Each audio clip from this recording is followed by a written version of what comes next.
kami akan lanjutkan editorial view pada malam hari ini. Tadi kita sudah membahas soal penunjukan PJ Gubernur oleh Presiden Joko Widodo. Saya masih bersama dengan Mas Revo dan juga Mas Elvan. Sekarang kita ke isu yang lain ini. Ini soal lampu hijau mudik 2021 yang juga banyak dikritisi oleh banyak pihak. Mas Elvan, bagaimana detik.com melihat keputusan ini ataupun kebijakan ini meskipun kita tahu belum ada keputusan resmi misalnya dari Satgas apakah boleh atau tidak sebetulnya mudik ini? Oke, sebetulnya soal lampu hijau atau kuning atau merah ini kan belum jelas ya. Setiap kementerian itu kan beda-beda ya. Seperti misalnya Kemenhub itu memberi sinyal mengizinkan tapi dengan syarat gitu. Kemudian dari Satgas itu seperti melarang gitu. Saya kira pemerintah perlu tegas soal ini ya. Memang betul bahwa banyak data yang menunjukkan bahwa penyebaran COVID sudah berkurang gitu. Itu seiring dengan vaksinasi tentunya ya, vaksinasi yang terus dilakukan sehingga diharapkan memang data penambahan kasus COVID ini berkurang gitu. Tapi namun demikian bukan berarti terus dibuka selebar-lebarnya begitu, gitu. Bukan begitu caranya gitu. Taruh misalnya PPKM yang selama ini dilakukan kemarin disampaikan Erlangga Hartarto sebagai koordinatornya bahwa PPKM ini cukup efektif. Artinya dilakukan mulai pembukaan pelan-pelan sehingga ekonomi mulai terbuka gitu kan. Sementara protokol kesehatan tetap dilakukan itu penting. Yang berbahaya dari mudik sebenarnya ada pergerakan massa dalam jumlah yang banyak, potensi kerumunan di daerah dan lain-lain. Jadi saya kira kalau pemerintah memang mau mengizinkan mudik atau pemerintah mungkin akan bermain di wilayah abu-abu ya, mungkin akan memberikan pesan agar tidak disarankan mudik, tetapi tidak juga melarang, maka bikinlah aturan tegas. Karena apakah daerah siap dengan antisipasi kerumunan dan lain-lain? Seperti apa syarat mereka untuk kemudian boleh pulang kampung misalnya? Apakah cukup screening di bandara, di stasiun, atau di jalan misalnya dengan razia? Atau perlu persyaratan yang harus mereka urus dulu gitu? Karena itu penting, karena satu kegagalan kecil saja di mudik ini, itu bisa mengulangi semua jerih payah untuk menyelesaikan persoalan COVID ini, Reinhardt. Jadi saya kira itu perlu dilakukan pembahasan serius karena mudik ini adalah pergerakan massa dengan jumlah yang sangat besar dan jumlah yang sangat besar, dan kalau sampai ini kemudian tidak terantisipasi dengan baik maka ini potensinya COVID bisa jadi meledak lagi, apalagi ada kasus baru segala macam. Saya kira ini harus satu suara pemerintah. Oke, Mas Revo, kalau pemerintah belum tegas, bagaimana editorial kita CNN Indonesia melihat kebijakan ini yang tegasnya harus seperti apa, Mas Revo? Ya, ini memang posisi yang cukup dilematis gitu ya, Reinhardt, karena kita tahu tahun lalu ketika mudik itu sangat tidak dianjurkan, toh pada akhirnya banyak orang tetap mudik gitu ya. Dan orang-orang juga mencari jalan supaya bisa pulang ke kampung halamannya. Yang kita harus waspadai adalah di tahun ini banyak orang yang tahun lalu tidak mudik tentunya sudah kangen gitu ya dengan kampung halamannya, rindu dengan orang tuanya, dan kemungkinan akan mudik gitu. Ditambah mereka mungkin punya kepercayaan diri karena angka COVID sekarang cenderung turun landai. Tapi kita tahu persis bahwa ketika angka COVID itu sempat menurun di akhir tahun lalu, kemudian banyak orang bepergian di libur akhir tahun. Kita tahu kemudian di bulan Januari awal tahun ini pertambahannya menjadi sangat luar biasa gitu, dan kita tahu kemudian rasionya bahkan sampai 30% gitu ya. Artinya dalam 1 dari 3 orang yang ada itu terjangkit positif COVID-19 gitu. Dan tentu kita tidak ingin kejadian seperti itu terulang. Maka yang harus kita lakukan sekarang, pemerintah atau Satgas COVID-19 harus lebih clear dalam menerapkan protokol-protokol atau mensosialisasikan kalaupun harus mudik apa yang harus dilakukan. Ya. Apakah memang semua orang yang akan mudik harus menjalani tes antigen dan PCR? Kita sekarang lebih kondisinya lebih baik dibanding tahun lalu, bahwa antigen dan PCR sudah lebih bisa dijangkau dengan mudah, ya, dengan harga yang relatif juga lebih terjangkau. Artinya kalau memang ada orang yang mudik, kita sangat mengharapkan itu bisa screening semacam itu bisa lebih ketat. Kemudian transportasi umum juga harus lebih ketat dalam jumlah. Kita tahu persis kalau selama ini pembatasan seolah tidak terlalu begitu efektif. Dalam contoh kecil misalnya KRL ya di kisaran Jabodetabek, misalnya kereta listrik gitu. Jumlah penumpang yang bisa duduk di bangku itu dibatasi. Jadi antar penumpang yang duduk itu ada jaraknya, tapi tidak bisa membatasi untuk orang yang penumpang yang berdiri gitu. Yang berdiri cenderung relatif lebih dempet-dempetan ketimbang yang duduk. Artinya ini jadi potensi penularan yang cukup berbahaya juga. Ini menjadi harusnya semacam hal-hal semacam ini bisa menjadi perhatian khusus dari penyedia jasa transportasi. Itu juga nanti ketika kereta jarak jauh gitu ya, antar kota, kemudian pesawat atau bus gitu, harusnya lebih tertib atau lebih ketat dalam screeningnya. Hal yang tidak kalah penting sebenarnya ini Renhat, bahwa kita tahu vaksinasi sekarang sedang berjalan untuk para lansia gitu ya. Dan kita berharap tentunya lansia-lansia yang ada di kota-kota luar Jakarta ini juga harus segera divaksin gitu. Kita sangat mendorong, CNN Indonesia ini media-media mendorong percepatan vaksinasi gitu.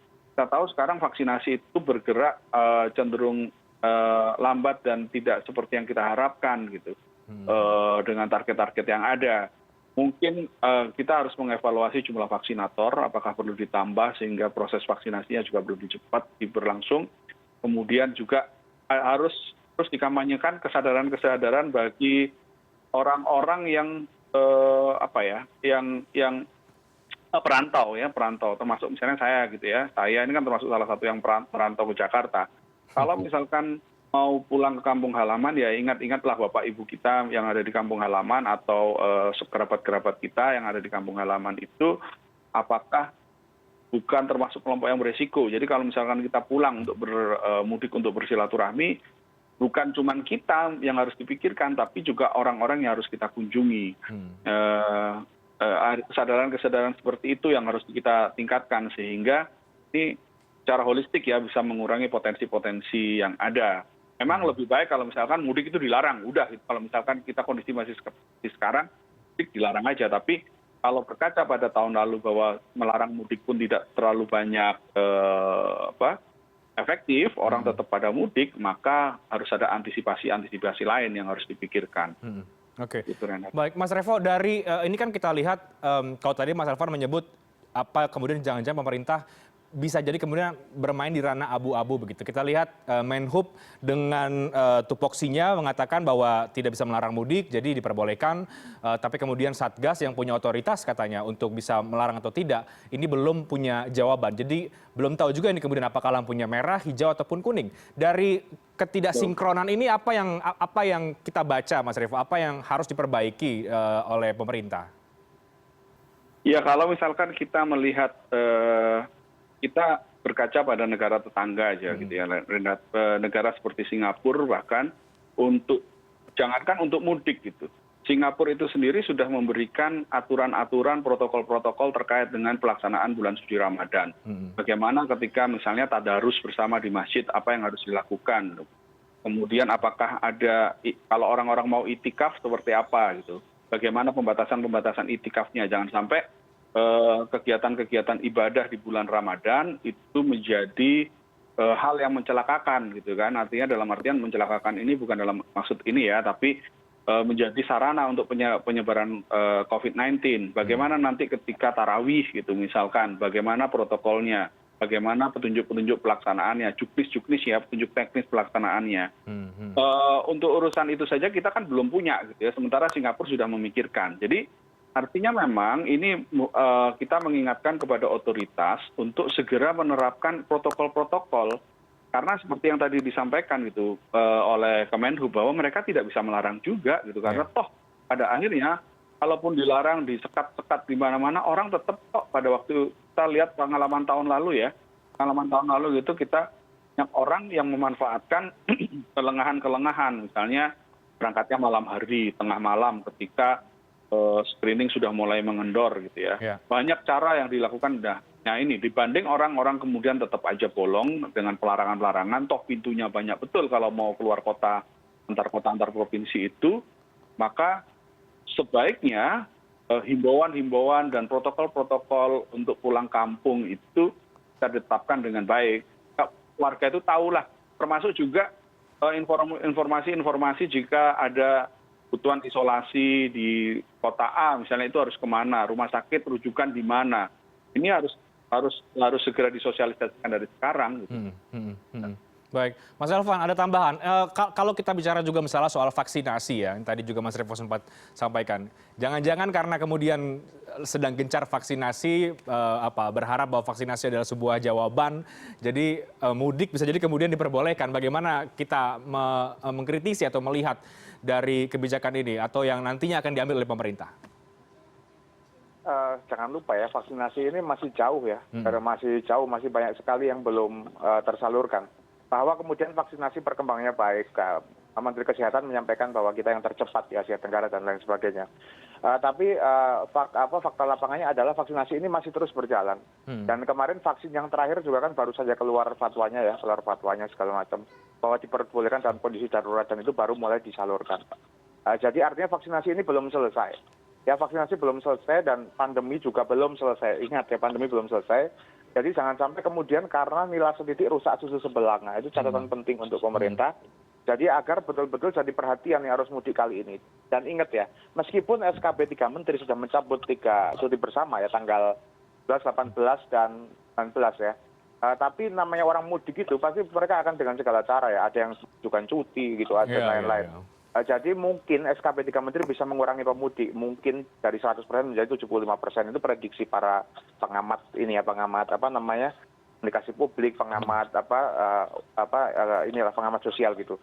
Nah, tapi itu 76% pun masih angka yang besar, dan jangan lupa mudik itu puncaknya adalah Lebaran. Jadi poinnya adalah sekarang ini harus tolonglah sekali ini gitu, di saat kita sudah berjuang selama setahun penuh menghadapi pandemi dan sekarang kita baru mulai ada secercah cahaya, ini harus terjadi koordinasi yang baik antara pusat dengan daerah. Kalau memang diputuskan untuk boleh dengan syarat ya, kemungkinan kayak gitu, kita tahu ya di Indonesia itu terbiasa dengan hal-hal seperti itu.